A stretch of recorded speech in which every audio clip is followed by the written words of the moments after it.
আইফোনে 4টি সেটিং না জানা থাকলে আপনি কিসের আইফোন ইউজার? আজ থেকে বাটন ফোন ইউজ করা শুরু করেন।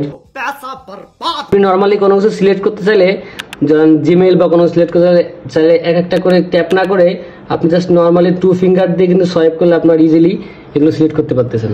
নাম্বার 2, আপনি যখন স্ক্রিন রেকর্ড করবেন তখন আপনার ভয়েসের সাথে এই স্ক্রিনটা অ্যাড করতে চাইলে, মানে আপনার স্ক্রিন রেকর্ড করতেছেন ওটার সাথে আপনার ভয়েস অ্যাড করতে চাইলে জাস্ট সিম্পলি আপনি স্ক্রিন রেকর্ডের উপর ক্লিক করবেন। এখন মাইক্রোফোন এটা অন করে দিলে আপনার যে ভয়েসটা বলবেন ওটা সহকারে স্ক্রিন রেকর্ড হবে। নাম্বার 3, আপনি যখন ক্যালকুলেটরে কোনো কিছু যোগ বিয়োগ করবেন তখন যদি কোনো একটা অক্ষর ভুল হয়ে যায় বা কিছু হয়ে যায়, ওটা কিন্তু আপনি না কেটে সোয়াইপ আপ সোয়াইপ ডাউন করলে কিন্তু আপনার ওটা ইজিলি কেটে যাবে।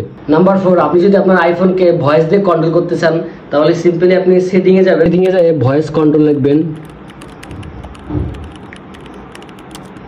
ভয়েস কন্ট্রোল লিখলে ভয়েস কন্ট্রোলটা জাস্ট অন করে দিলে আপনি কিন্তু আপনার ফোনকে ভয়েসে কন্ট্রোল করতে পারবেন।